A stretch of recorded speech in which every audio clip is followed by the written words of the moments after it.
let's play some chess. And I'm going to go with E3 to start, and we're going to get something simple and effective here. And it looks like we're getting a Colle system, and you know what? We'll just put the question to the B. Thank you for the development. Threatening queen b5 check, and it looks like I'm going to grab a pawn. I'm going to take it. Do I get the 2 for special? Do I want it? He takes on c2. Does he? Queen c6, rook c8, queen a4, knight b6. Can't do it. Looks like we're going to do it. And just for safety, let's go ahead and give a zigzag for our queen to come right back home. We got our pawns. We got our investment. Now it's about being safe. We're going to slowly uncoil and bring the pain to him. No attack there. Shh, hush. Let's fight for that square. Seems kind of important, yeah? Simple and effective. Getting closer to finishing development.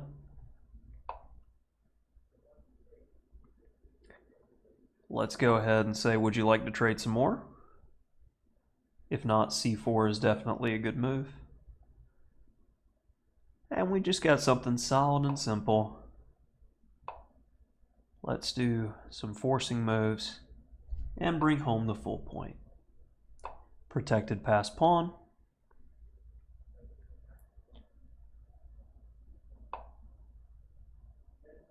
I like the idea of bishop c3, so if a4, I have b4.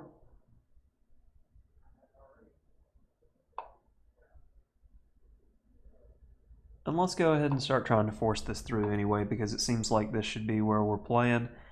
And yeah, I like that.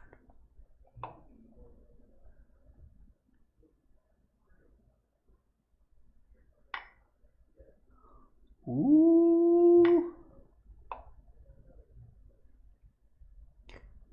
Stuff is happening there, isn't it, boss? Let's go ahead and grab that. Still hitting the knight. And looking pretty okay. I like this.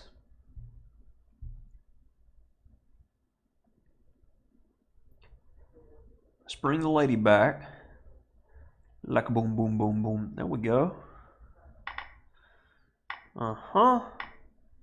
Connected passes are dangerous, as it has been foretold.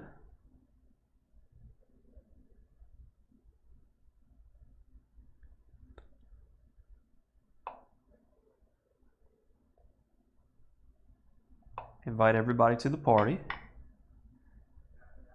Woo, that's a good set of pawns.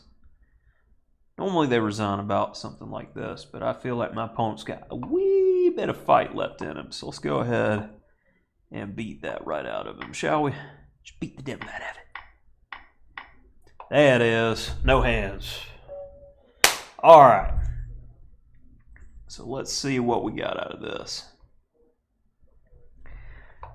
In this post...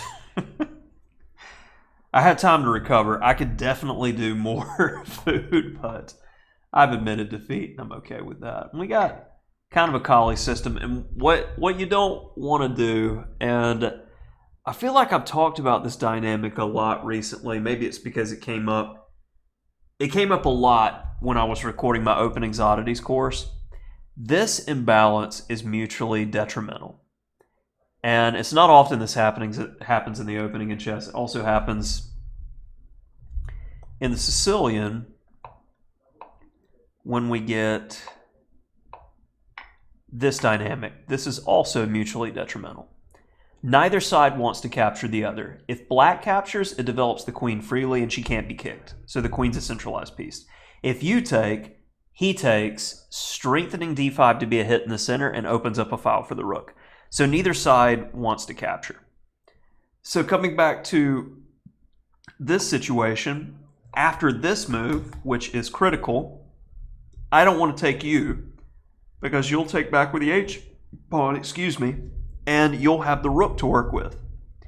If you take me, you get what we get in the game. I get an extra move of development, and I get a threat.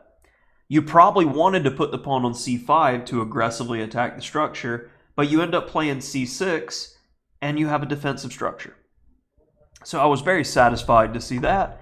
My opponent played a quick move, and then there goes a few pawns. And at this point, I feel like a lot of people are just like, oh yeah, my opponent's a noob, I just want some pawns, and then they relax and quit thinking, and that lets their opponent back in the game. So I wanted to be critical here. The engine likes queen a6. It also says castling is completely fine, but I'm worried about the potential of rook c8 being useful. I'm worried about my queen getting hung out to dry, so I simply go c3 and get the lady back home because the damage has been done and I've got a compact structure. There's no really assaulting me here. And after rook b8, it telegraphs that he wants to play knight c4. And the engine liked knight bd2 or b3. And I'm like, why? Because when I castle, if you come in, it makes the situation worse and you have to go right back. And I picked up time. I've made a move that I need to make anyway to put the bishop on b2. I am simplifying the win. I'm 2 pawns up. And with less attackers, you have less opportunity to hurt me. You're hitting the c-pawn. I simply develop and defend. Again, would you like to trade? No? All right, well, I'll just press. And since I have a majority over here, plan's pretty straightforward. I want to work my majority. And when I see him playing f6 to go e5, I hit the d-pawn, and then that falls, getting a situation to where I'm just trading down cleanly here and nothing doing with the 3 people working push, push, push. And that's going to do it for this one.